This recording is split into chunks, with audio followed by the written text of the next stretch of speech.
폭염이 쏟아지는 훈련장의 흙먼지는 폐부 깊숙이 파고들었다. 대한민국 육군 폭발물 처리반 EOD 대원들은 방금 끝난 지옥 같은 체력 단련에 모두 녹초가 되어 있었다. 거친 숨소리와 땀방울이 아스팔트 위로 떨어지는 소리만이 가득했다. 느려 터져가지고 마지막 한 놈까지 들어올 때까지 엎드려 박중사의 불호령이 연병장에 울려 퍼졌다. 그의 핏발선 눈은 가장 뒤처진 한 명을 향해 있었다. 강민준 하사. 그는 이번에도 거의 꼴찌였다. 그의 얼굴은 그저 체력의 한계에 부딪힌 평범한 군인의 그것이었다. 특별히 나약하지도 그렇다고 뛰어나지도 않은 그저 그런 군인. 강 하사 군기가 빠졌나? 내 놈 때문에 부대원 전체가 고생하는 거 안 보여. 민주는 묵묵히 마지막 바퀴를 돌고 대열에 합류했다. 그는 죄송합니다라고 짧게 말할 뿐. 어떤 변명도 하지 않았다. 그런 그의 태도는 박중사의 신경질적인 성미를 더욱 긁어놓았다. 훈련이 끝나고 생활관으로 돌아온 대원들은 불평을 쏟아내며 서둘러 샤워실로 향했다. 하지만 강민주는 달랐다. 그는 자신의 장비함으로 향했다. 그리고는 마치 신성한 의식을 치르듯 자신의 폭발물, 해체 도구들을 하나씩 꺼내 정비하기 시작했다. 와이어 커터, 압착기, 멀티툴.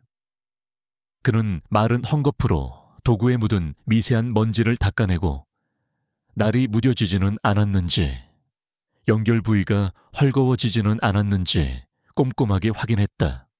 이 모습을 본 박중사가 비웃으며 말했다. 강하사, 아주 살림을 차려라. 그렇게 애지중지 닦는다고 네 실력이 늘 것 같아. 장비 탓하기 전에 내 머리랑 손가락이나 좀 어떻게 해봐. 대원들 사이에서 킬킬거리는 웃음소리가 터져 나왔다. 민주는 그저 어리숙하게 웃으며 고개를 긁적일 뿐이었다. 그는 조롱에 화를 내지도 그렇다고 기죽지도 않았다. 그의 반응은 너무나 평범해서 오히려 그를 놀리는 재미를 반감시킬 정도였다. 오후에는 실내 기술 훈련이 이어졌다. 대원들은 최신형 급조폭발물 IED 모형 앞에서 땀을 흘렸다. 복잡하게 얽힌 전선과 압력 센서, 그리고 정교한 기폭 장치는 한순간의 실수도 용납하지 않았다. 이등병, 정신 안 차려. 박중사는 가차대에 배치된 이진우 이병에게 고함을 질렀다. 이 이병은 잔뜩 겁을 먹은 채 떨리는 손으로 배선 작업을 하고 있었다. 그의 손에서 땀이 비오듯 흘렀다. 그게 아니잖아. 그렇게 하면 바로 터지는 거라고. 내 놈 하나 때문에 우리 팀 전체가 몰살당할 일 있어. 박중사의 거친 질책에 이 이병의 얼굴은 하얗게 질렸다. 그는 완전히 얼어붙어 아무것도 하지 못했다. 그때였다. 잠시 휴식 시간이 주어지자 강민준이 조용히 이진우 이병의 곁으로 다가왔다. 그는 아무 말도 하지 않았다. 그저 이 이병이 들고 있던 니퍼를 조용히 넘겨받았다. 그리고는 단 한 번에 물 흐르듯 유연한 손놀림으로 복잡하게 얽혀있던 전선을 깔끔하게 정리하고 정확한 지점을 절단했다. 너무나 쉽고 간단해서 방금 전 이 이병이 쩔쩔매던 그 작업이 맞나 싶을 정도였다. 민주는 니퍼를 이 이병의 손에 다시 쥐어주고는 그의 어깨를 가볍게 두드려 주었다. 격려의 의미가 담긴 짧고 무심한 행동이었다. 그리고는 아무 일 없었다는 듯이 자신의 자리로 돌아갔다. 이 이병은 자신의 손과 완벽하게 처리된 모형을 번갈아 보며 경이로운 표정을 지었다. 한편 부대 지휘 통제실 김정은 소령은 부대원들의 최근 훈련 평가 보고서를 검토하고 있었다. 그는 박중사가 작성한 강민준 하사에 대한 평가 항목에서 눈살을 찌푸렸다. 강민준 하사 기술 숙련도는 양호 하나, 압박 상황에서의 판단 속도 및 임기응변 능력, 현저히 부족, 승진 부적합 판단. 김소령은 한숨을 내쉬며 자신의 컴퓨터에서 다른 파일을 열었다.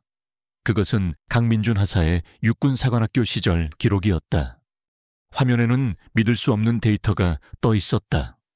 적성평가 상위 99.8%, 스트레스 상황하 심리 안정성 99.05%, 전략적 문제 해결 능력 역대 최고 점수 기록.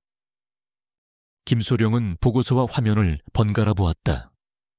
서류상의 천재와 훈련장의 어리숙한 군인, 너무나도 다른 두 모습이었다. 강민준, 대체 무슨 생각을 하고 있는 건가? 그는 혼잣말을 읊조렸다. 그는 민준의 잠재력을 아는 유일한 사람이었다. 그리고 그 잠재력이 지금껏 발현되지 않고 있다는 사실이 그를 불안하게 만들었다. 그날 밤 생활관의 모든 불이 꺼지고 동료들이 잠든 시간, 강민준은 자신의 침상에 조용히 앉아 있었다. 그는 잠을 자지 않았다. 그의 손에는 빛바랜 사진 한 장이 들려 있었다. 활짝 웃고 있는 젊은 시절의 자신과 인자한 미소로 그의 어깨를 감싸 안고 있는 한 중년의 장교. 얼마 전 해외 작전 중 정보 유출로 인해 목숨을 잃은 그의 스승이자 아버지 같았던 구 서진우 원사였다. 어둠 속에서 민준의 얼굴은 더 이상 낮에 그 어리숙한 군인의 얼굴이 아니었다. 슬픔과 분노, 그리고 칼날 같은 결의가 뒤섞인 누구도 본 적 없는 낯선 얼굴이었다. 그는 스승의 죽음이 단순한 사고가 아니라고 직감했다. 그리고 그 배후를 밝혀내는 것이 자신의 마지막 임무가 될 것이라고 다짐했다. 아직은 때가 아니었다. 그는 사냥을 위해 스스로를 완벽한 미끼로 만들어야 했다. 그는 조용히 사진을 품에 넣고 다른 병사들처럼 평범한 잠을 청했다. 폭풍 전에 고요한 밤이었다. 며칠 후 부대 전체에 무거운 침묵이 내려앉았다. 해외 파병 임무 중이던 EOD의 정신적 지주. 서진우 원사가 작전 중 순직했다는 비보가 전해진 것이었다. 부대원들은 모두 충격에 빠졌다. 어떤 이들은 슬픔을 감추지 못하고 눈물을 흘렸고, 어떤 이들은 분노의 찬 목소리로 작전 실패의 원인을 따져 물었다. 늘 시끄럽던 박중사마저 그날만큼은 입을 다문 채 착잡한 표정으로 담배만 태웠다. 강민준은 생활관 구석에 앉아 평소처럼 묵묵히 자신의 전투화를 닦고 있었다. 그의 얼굴에는 어떤 감정도 드러나지 않았다. 그저 평소보다 조금 더 움직임이 느릴 뿐이었다. 동료들은 그가 가장 따르던 스승의 죽음에 충격을 받아 넋이 나갔다고 생각했다. 아무도 그의 고요한 표면 아래에서 거대한 폭풍이 소용돌이치고 있다는 사실을 알지 못했다. 다음 날 아침 김정훈 소령은 전체 부대원을 강당에 소집했다.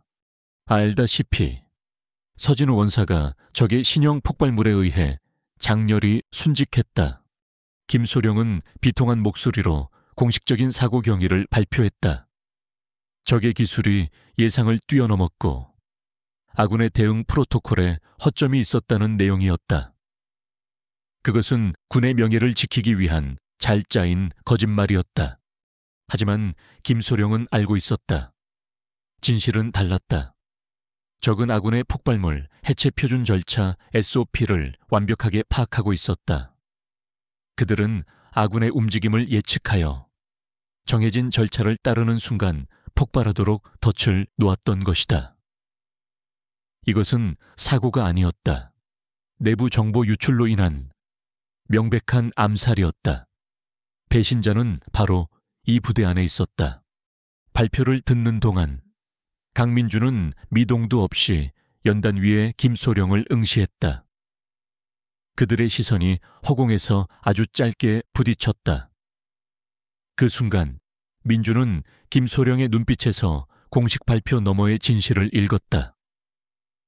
그의 분석적인 두뇌는 이미 공식 발표의 허점들을 찾아내고 있었다. 그날 밤 모두가 잠든 시간, 민주는 김정은 소령의 집무실로 호출되었다. 어둠과 침묵이 내려앉은 사무실 안. 김소령은 평소의 지휘관다운 모습이 아닌 고뇌하는 한 남자의 얼굴을 하고 있었다. 앉아라, 강하사. 김소령은 책상 위에 놓인 서류들을 가리켰다. 공식 발표는 거짓이다. 그의 목소리는 낮고 단호했다. 시오 원사님은 적의 함정에 당했다. 적은 우리의 모든 것을 알고 있었어. 이 안에 우리와 함께 훈련하고 함께 밥을 먹는 누군가가 정보를 팔아넘긴 거다. 김소령의 눈빛이 날카롭게 민준을 향했다. 나는 네가 누군지 안다. 강하사, 육군사관학교의 그 전설적인 기록, 그리고 살아생전 서 원사님이 내게 너에 대해 했던 말들을 기억하고 있다. 그는 잠시 말을 멈췄다. 내 그 어리숙한 연기는 이제 그만하면 됐다. 아니, 이제부터가 진짜 연기의 시작이겠지. 김소령은 민준에게 비밀 임무를 하달했다. 국군 방첩사령부의 공식적인 조사가 시작되었지만 내부의 쥐새끼는 교묘하게 꼬리를 감출 터였다. 가장 확실한 방법은 적이 가장 경계하지 않을 인물을 이용해 덫을 놓는 것이었다. 계속해서 지금처럼 어리숙하고 느려 터진 강민준 하사로 남아라. 아무도 너를 의심하지 않을 거다. 그들의 경계심을 완전히 허물고 가장 가까이서 그들의 실체를 파악해. 그리고 꼬리를 잡아. 김소령의 목소리에 간절함이 묻어나왔다. 이건 단순한 명령이 아니다. 강하사, 이건 서 원사님의 복수다. 민주는 놀라지 않았다. 오히려 모든 조각이 맞춰지는 기분이었다. 스승의 죽음으로 인한 공허한 슬픔은 이제 차가운 목적의식으로 채워졌다. 자신의 능력을 숨겨야 했던 내면의 갈등도 끝났다. 그는 이제 자신의 모든 능력을 사용할 명분을 얻었다. 다만 가장 깊은 위장막 아래에서 그는 자리에서 일어나 조금의 망설임도 없이 경례를 붙였다. 명령 받들겠습니다. 다음날 훈련 시간. 강민준의 연기는 더욱 노골적이 되었다. 그는 간단한 장애물통과 훈련에서 발을 헛디뎌 넘어졌고 사격 훈련에서는 관역을 크게 벗어났다. 그는 마치 스승을 잃은 슬픔에 완전히 제정신을 잃어버린 사람처럼 보였다. 박중사는 기다렸다는 듯이 그에게 달려와 고함을 질렀다. 이 자식 봐라, 스승이 죽었다고 아주 군기가 빠질 대로 빠졌구나. 군인이 슬픔 따위로 임무를 게을리하는 거 봤어. 당장 연병장 다시바퀴. 부대원들은 한심하다는 듯 그를 쳐다보며 혀를 찼다.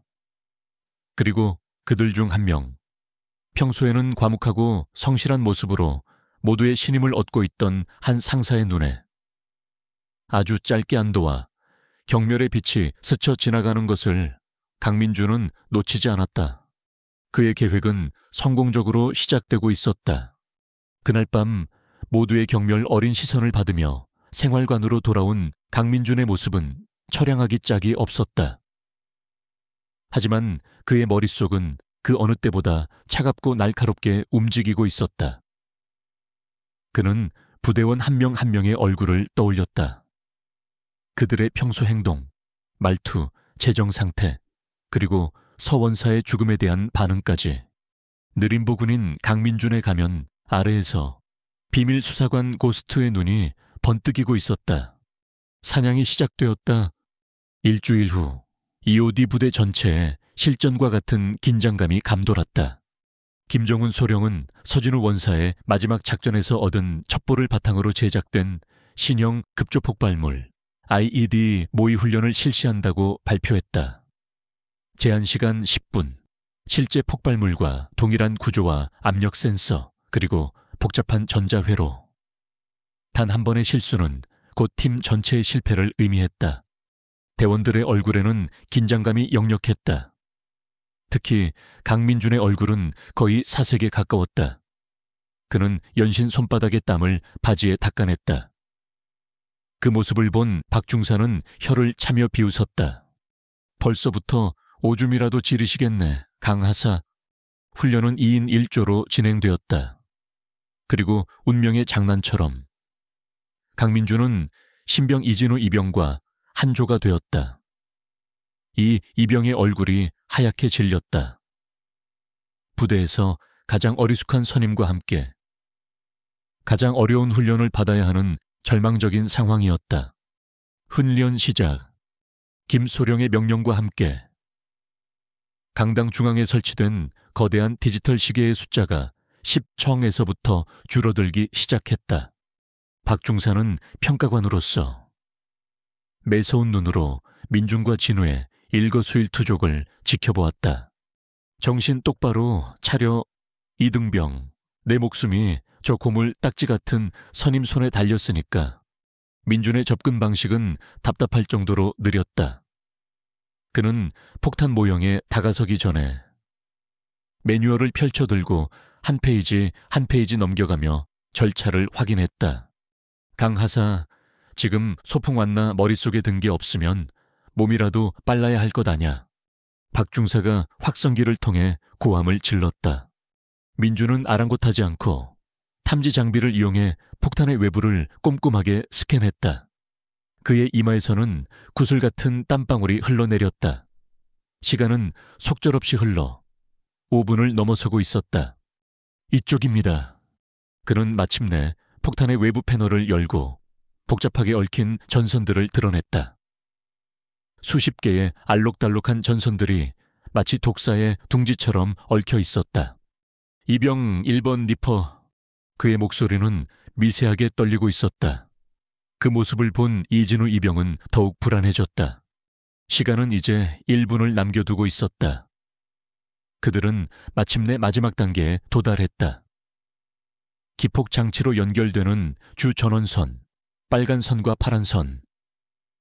둘 중 하나는 폭탄을 멈추게 하는 생명선이고 다른 하나는 모든 것을 날려버릴 죽음의 선이었다.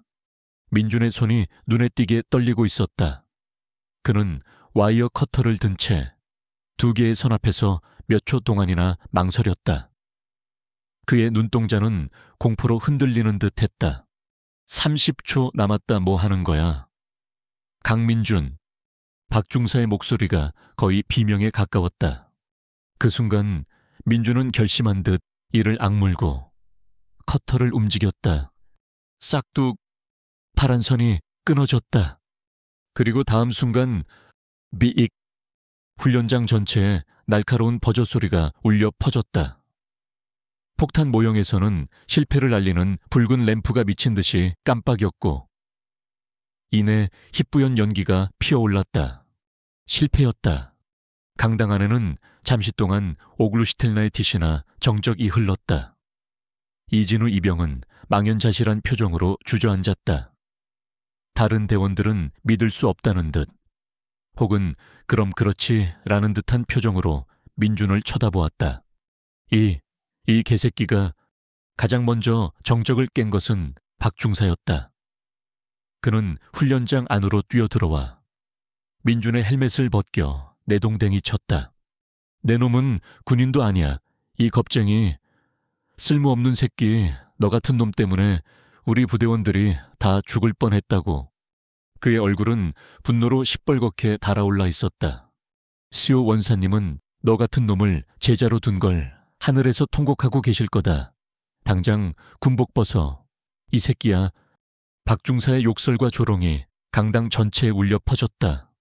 2층 관람실에서 이 모든 것을 지켜보던 김정훈 소령은 자신의 주먹을 너무 꽉 쥔 나머지 손등이 하얗게 질려 있었다. 당장이라도 뛰어내려가 모든 것을 중단시키고 싶었지만 그는 참아야 했다. 이것 또한 계획의 일부였으니까. 그는 옆에 설치된 비밀 모니터를 통해 다른 한 사람의 반응을 주시하고 있었다. 그 시각, 강당 구석에서 다른 대원들과 함께 훈련을 지켜보던 한상철 상사의 얼굴에는 미세한 표정 변화가 스쳐 지나갔다. 평소 과묵하고 성실하여 모두의 신임을 받던 그의 얼굴에 경멸과 안도감이 뒤섞인 기묘한 미소가 아주 잠깐 떠올랐다 사라졌다. 강민준, 저런 멍청이가 위협이 될 리가 없지. 박중사 말이 맞았어.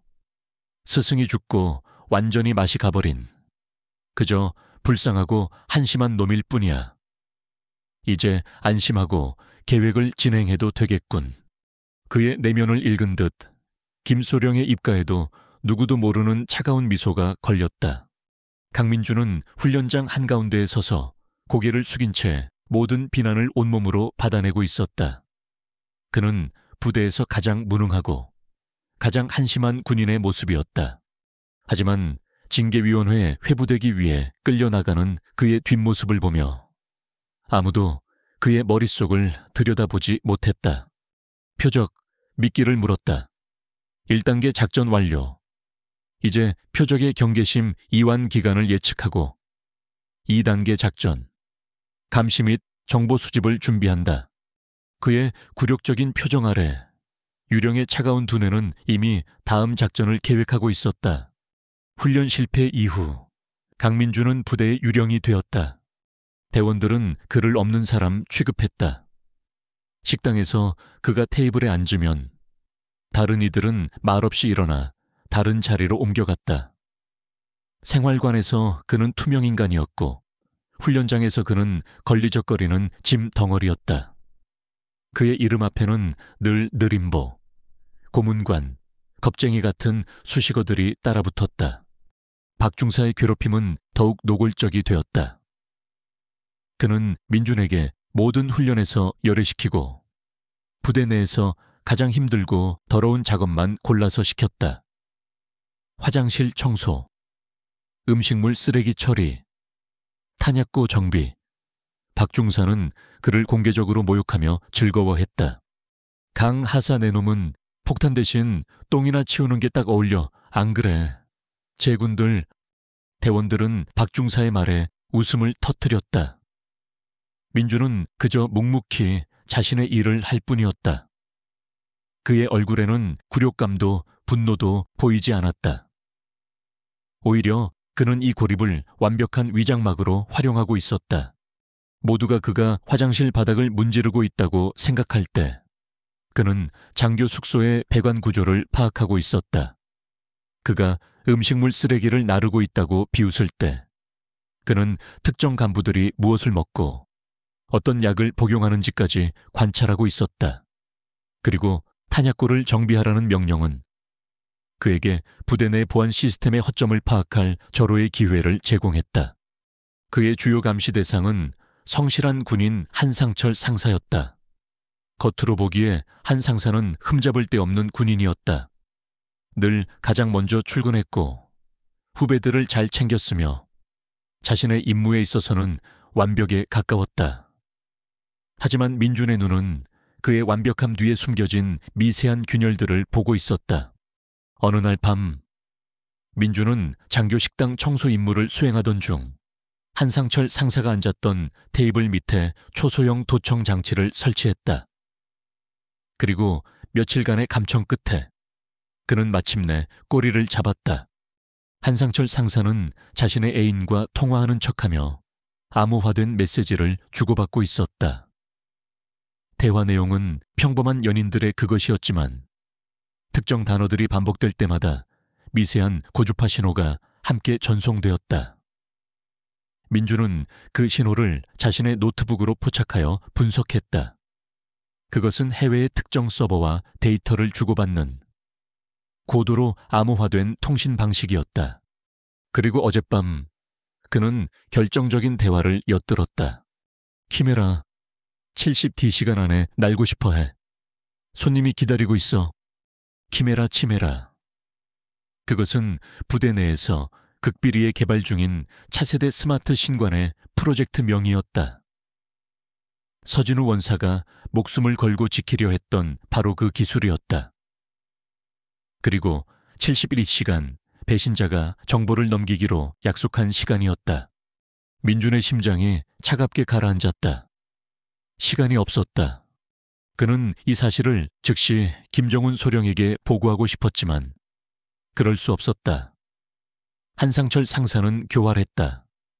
그는 이미 부대 전체를 자신의 감시망 안에 두고 있을지도 몰랐다. 민준과 김소령의 접촉이 발각되는 순간 모든 계획은 수포로 돌아가고 한 상사는 꼬리를 자른 채 사라져 버릴 터였다. 그는 완전히 혼자였다. 김정은 소령의 신임, 서진우 원사의 복수, 그리고 국가의 안보가 모두 그의 어깨에 달려 있었다. 그는 더 이상 실패할 수 없었다. 그날 밤 민주는 자신의 침상에 누워 눈을 감았다. 하지만 그는 잠들지 않았다. 그의 머릿속에서는 거대한 체스판이 펼쳐지고 있었다. 그는 한상철 상사의 다음 수를 예측하고 그의 퇴로를 차단하고 그를 외통수로 몰아넣을 함정을 설계했다. 그의 계획은 대담하고 위험했다. 부대 내의 모든 보안 프로토콜을 역이용해야 했고 단 한 번의 실수도 용납되지 않았다. 그는 한상철 상사가 데이터를 유출할 장소로 보안이 가장 삼엄한 중앙 데이터 보관실을 택할 것이라고 예측했다. 가장 위험한 곳이 가장 안전하다는 역발상을 이용할 것이 분명했다. 그리고 데이터 전송 시간은 3일 뒤 새벽 3시. 매주 서버 정기 점검으로 인해 일부 보안 시스템이 일시적으로 오프라인 상태가 되는 바로 그 시간이었다. 민주는 조용히 침상에서 일어났다. 그는 자신의 장비함에서 평범한 손목시계를 꺼내 분해하기 시작했다. 그는 시계의 작은 부품들을 이용해 강력한 전파를 순간적으로 방출하는 소형 신호 교란 장치 잔묘를 만들기 시작했다. 그의 손놀림은 어둠 속에서도 한치의 오차도 없이 정밀했다. 창밖은 칠흑 같은 어둠에 잠겨 있었다. 부대는 고요했지만 보이지 않는 전쟁은 이미 시작되고 있었다. 마감 시간은 다가오고 있었다. 유령은 이제 사냥감을 잡기 위한 마지막 덫을 놓고 있었다. 작전 당일 밤 군부대는 죽은 듯이 고요했다. 시계 초침이 새벽 2시를 넘어가고 있었다.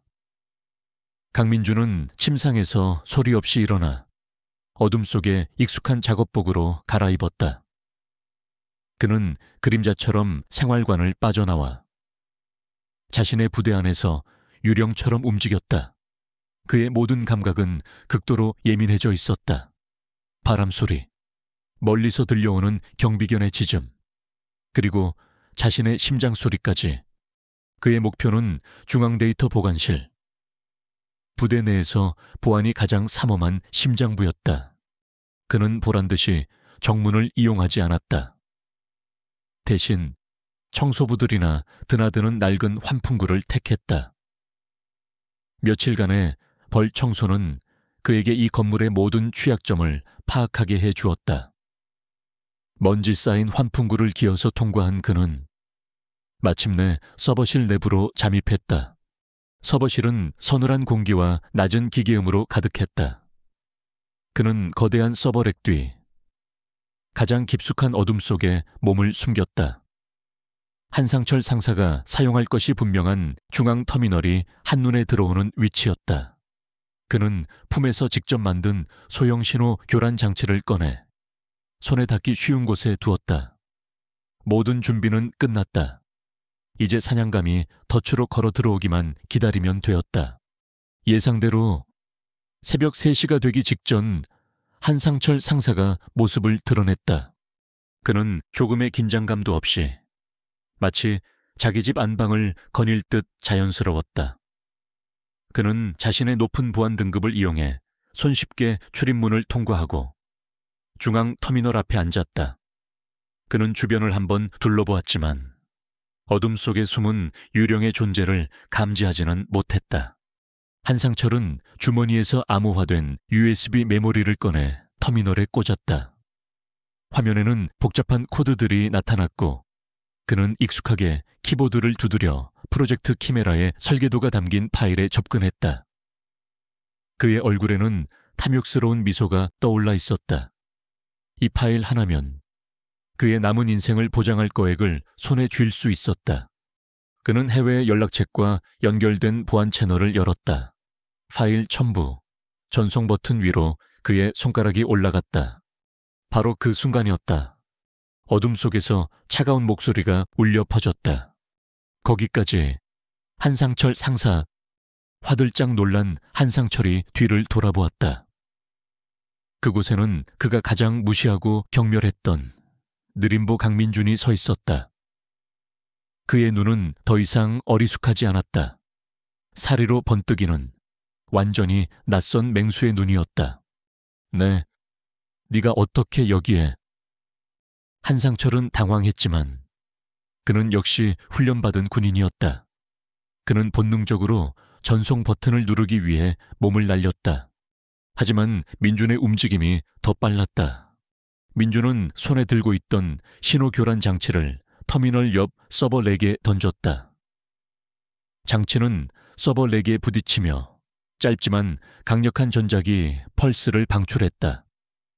치직하는 소리와 함께 터미널 화면이 순간적으로 지지직거리며 네트워크 연결이 끊어졌다. 전송은 실패했다. 이 개새끼가.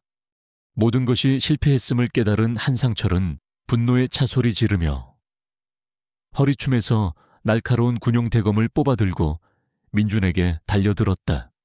그의 공격은 빠르고 치명적이었다. 하지만 민준은 피하지 않았다. 그는 한상철의 손목을 정확하게 낚아채고 팔꿈치 관절을 역으로 꺾었다. 악 하는 비명과 함께 한상철의 손에서 대검이 떨어져 나갔다. 민준은 그 틈을 놓치지 않고 그의 명치에 정확하고 간결한 타격을 가했다. 숨을 헐떡이며 쓰러지는 한상철의 목에 민준은 냉정한 팔뚝을 감아 완전히 제압했다. 모든 것은 30초도 채 걸리지 않았다. 소란스러운 격투가 아니었다. 오직 상대를 무력화시키는 것을 목표로 하는 효율적이고 치명적인 특수부대의 근접 전투 기술이었다. 그때였다. 꼼짝마 무슨 소리야. 서버실의 문이 벌컥 열리며 박중사가 곤봉을 든 채 뛰어들어왔다. 그는 야간 순찰 중 희미한 소리를 듣고 확인하러 온 것이었다. 그리고 그는 그의 눈앞에 펼쳐진 광경을 믿을 수 없었다. 부대에서 가장 존경받던 한상철 상사가 바닥에 쓰러져 신음하고 있었고 부대 최고의 고문관 강민준이 그의 위에 올라타 그를 제압하고 있었다. 민준의 손에는 한상철의 대검이 들려 있었고 그의 눈빛은 지옥에서 돌아온 악귀처럼 차가웠다. 강하사, 이게 대체 무슨... 박중사는 말을 잇지 못하고 얼어붙었다. 그의 뒤를 이어 김정은 소령이 무장한 헌병들과 함께 들이닥쳤다. 김소령은 쓰러진 한상철과 그의 손에 들린 USB 그리고 강민준을 차례로 훑어보았다. 그의 시선이 민준과 마주쳤다. 김소령의 얼굴에 안도와 자랑스러움이 뒤섞인 복잡한 감정이 스쳐 지나갔다. 그는 민준을 향해 짧게 고개를 끄덕였다. 잘했다. 강하사 임무 완수. 헌병들이 한상철을 끌고 나갔다. 김소령은 바닥에 떨어진 USB를 조심스럽게 회수했다.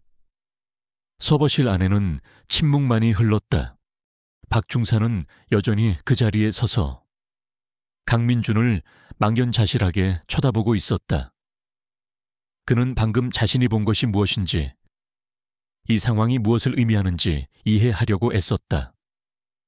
훈련 때의 어설픈 모습, 그의 조롱에도 어리숙하게 웃던 얼굴, 그리고 지금 눈앞에 냉혹한 전사의 모습, 그의 머릿속에서 모든 조각들이 비명을 지르며 맞춰지고 있었다. 그 모든 것이 연기였다는 것을 자신의 오만함과 어리석음이 거대한 파도처럼 그를 덮쳤다.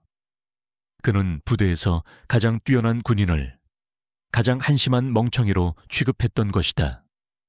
박중사의 얼굴이 부끄러움과 충격으로 일그러졌다. 한 남자의 완벽한 명예회복은 다른 한 남자의 처절한 자기반성을 통해 완성되고 있었다. 다음 날 부대는 발칵 뒤집혔다. 밤사이 일어난 일은 군사 기밀로 분류되었지만 한상철 상사가 헌병들에게 연행되고 강민준 하사가 김정은 소령의 특별 표창을 받았다는 소문은 순식간에 퍼져나갔다. 대원들은 어리둥절했다. 어제까지만 해도 부대 최고의 고문관이었던 강민준이 어떻게 하루아침에 영웅이 될 수 있는지 아무도 이해하지 못했다. 진실은 국군 방첩사령부의 혹독한 조사 끝에 드러났다. 한상철 상사는 거액의 불법 스포츠 도박 빚에 시달리다 해외 정보기관의 협박에 넘어가 스파이 노릇을 해온 것이었다. 그는 처음에는 사소한 정보를 넘겼지만 점점 더 깊은 수렁에 빠져 결국에는 국가안보를 위협하는 프로젝트 키메라에까지 손을 댔다. 그의 배신은 서진우 원사의 목숨을 앗아갔고 부대 전체를 위험에 빠뜨렸다. 그는 군사재판에 회부되어 종신형을 선고받고 그의 이름은 부대의 역사에서 불명예스럽게 지워졌다. 부대의 분위기는 완전히 달라졌다. 대원들은 더 이상 강민준을 무시하거나 조롱하지 않았다. 그들은 이제 경외와 두려움, 그리고 존경이 뒤섞인 눈으로 그를 바라보았다. 그들은 자신들이 얼마나 어리석었는지, 한 사람의 겉모습만 보고 얼마나 쉽게 판단하고 비웃었는지 깨달았다. 민준이 식당에 앉으면 이제는 누구도 자리를 피하지 않았다. 오히려 그와 함께 앉아 식사하는 것을 영광으로 생각했다. 가장 큰 변화는 박중색에 찾아왔다. 사건의 전말을 모두 알게 된 그는 며칠 동안 자신의 막사에서 두문불출했다. 자신의 오만함이 한 명의 뛰어난 군인을 얼마나 괴롭혔는지, 그리고 그 군인이 모두를 구하기 위해 어떤 굴욕을 감내했는지 깨달은 그의 충격은 엄청났다. 그리고 며칠 뒤 아침 점호 시간, 김정은 소령은 부대원들 앞에서 이번 사건의 공식적인 결과를 발표하고 강민준 하사의 공로를 높이 치하했다. 그리고 그는 연단을 박중사에게 넘겼다. 박중사는 무거운 발걸음으로 연단 앞으로 걸어 나왔다. 그의 얼굴에는 더 이상 오만함 대신 깊은 부끄러움과 진심 어린 반성의 빛이 서려 있었다. 그는 전체 부대원들이 보는 앞에서 강민준을 향해 돌아섰다. 강민준 하사. 그는 민준의 이름을 똑바로 불렀다. 나는 오늘 이 자리에서 나의 어리석음과 편견에 대해 진심으로 사죄한다. 그의 목소리는 떨림 없이 단호했다. 나는 나의 좁은 시야로, 자네의 신중함을 나태함으로, 자네의 침착함을 비겁함으로 오해했다. 자네가 우리 모두를 위해 굴욕의 가면을 쓰고 있을 때 나는 가장 앞장서서 자네를 조롱하고 모욕했다. 나는 군인이기 이전에 한 인간으로서 자격이 없었다. 그는 잠시 말을 멈추고 숨을 골랐다. 강민준 하사는 내가 지금껏 본 군인 중 가장 뛰어나고 가장 용감한 전사다. 이 부대의 명예와 동료들의 목숨을 구한 영웅이다. 나, 박진철 중사는 오늘부로 강민준 하사에게 나의 모든 존경을 표한다. 말을 마친 박 중사는 강민준을 향해 조금의 망설임도 없이 가장 완벽하고 절도 있는 거수경례를 붙였다. 중사가 하사에게 계급을 뛰어넘는 진심에서 우러나온 존경의 표시였다. 그 순간 연병장에 모인 모든 부대원들이 약속이라도 한 듯 일제히 강민준을 향해 격려했다. 그들의 격려 속에는 미안함과 고마움, 그리고 진정한 동료애가 담겨 있었다. 민준은 묵묵히 그들의 격려를 받았다. 그날 오후 김정은 소령은 민준을 자신의 집무실로 불렀다. 더 이상 비밀스러운 분위기는 없었다. 김 소령은 책상에 위스키 2잔을 따라 한 잔을 민준에게 건넸다. 고생했다. 김 소령이 먼저 입을 열었다. SEO 원사님이 살아계셨다면 누구보다도 기뻐하셨을 거다. 그분은 늘 내게 말했지. 너는 망치가 아니라 메스 같은 놈이라고. 네 진짜 무기는 힘이 아니라 머리라고 말이야. 그들은 잠시 서진우 원사를 추억하며 말없이 술을 마셨다. 자네의 공로는 육군 본부에 보고되었다. 김소령이 서류 한 장을 내밀었다. 강민준 하사를 중사로 특별 진급시키고 육군 특수전사령부 예하 특수전학교의 교관으로 전출을 명한다. 민주는 놀란 눈으로 서류를 읽었다. 그들은 또 다른 훈련 교관을 원하는 게 아닐세. 김소령이 말했다. 그들은 군인들에게 생각하는 법을 가르칠 사람을 원하고 있어. 단순한 기술이 아니라 전장의 심리를 읽고 적의 수를 예측하고 최악의 상황에서 최선의 판단을 내리는 법을 가르칠 사람. 그들은 바로 자네를 원하고 있네. 민주는 잠시 생각에 잠겼다. 그의 복수는 끝났다. 스승의 명예는 회복되었다. 그는 이제 다시 평범한 EOD 대원으로 돌아가 동료들의 존경을 받으며 살아갈 수도 있었다. 하지만 그는 이진우 이병의 겁에 질렸던 얼굴과 자신을 향해 경례하던 수많은 젊은 군인들의 얼굴을 떠올렸다. 그의 진짜 임무는 폭탄을 해체하는 것이 아니었다. 폭탄을 마주할 젊은 군인들의 두려움을 해체하고 그들에게 살아남을 지혜와 용기를 심어주는 것이었다. 명령 받들겠습니다. 그의 대답에 김소령은 만족스럽게 미소 지었다. 며칠 후 민주는 자신의 군장을 꾸리고 있었다. 그의 전출 소식에 박중사와 이진우 이병을 비롯한 많은 동료들이 그의 막사로 찾아와 아쉬운 작별 인사를 건넸다. 그들의 관계는 이제 상하 관계가 아닌 생사를 함께한 전우애로 가득 차 있었다. 정문을 나서며 그는 자신이 고립과 굴욕 속에서 버텨냈던 부대를 돌아보았다. 그곳은 더 이상 그에게 상처가 아니었다.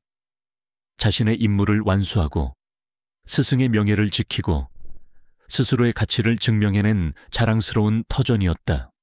그의 마음은 비로소 평화로웠다. 그는 이제 새로운 임무를 향해 앞으로 나아갈 준비가 되어 있었다.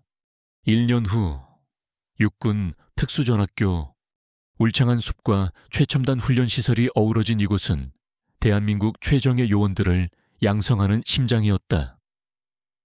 그리고 강민주는 이제 그 심장의 일부가 되어 있었다. 그는 더 이상 어리숙한 하사가 아니었다. 특별 진급으로 중사가 된 그는 이제 부대에서 가장 존경받는 교관 중 한 명이었다. 그의 수업은 파격적이었다. 그는 생도들에게 단순히 폭탄 해체 기술만을 가르치지 않았다. 그는 전장의 심리학, 적의 의도를 읽는 법, 그리고 극한의 상황에서 인간이 내릴 수 있는 비합리적인 판단의 위험성에 대해 가르쳤다. 오늘 그의 수업은 고도의 가상현실 시뮬레이션 훈련장에서 진행되고 있었다. 생도들은 지금 인질범들이 폭탄을 설치한 가상의 대사관에 투입되어 있었다. 현재 상황 보고 민준의 목소리가 통제실에 울려 퍼졌다. 인질범들은 단순 테러리스트가 아닌 억울하게 토지를 빼앗긴 원주민들입니다. 그들의 요구 조건은 한 생도가 다급하게 보고했다. 자네의 임무는 뭔가? 생도 민준이 날카롭게 물었다. 폭탄을 해체하고 인질을 구출하는 것입니다. 틀렸다. 민준의 단호한 말에 생도는 당황했다. 그건 자네의 임무 중 일부일 뿐이다. 자네의 진짜 임무는 이 상황이 왜 발생했냐는지를 이해하고 단 한 명의 희생자도 없이 이 판을 끝내는 것이다. 인질범도, 우리 대원도, 심지어 저 문 너머의 인질범 가족들까지도 말이다. 그는 생도들에게 정답을 주지 않았다. 대신 끝없이 질문을 던져 그들이 스스로 생각하게 만들었다. 강압적인 진압은 최후의 수단이다. 군인의 가장 위대한 무기는 소총이 아니라 바로 이 머리다.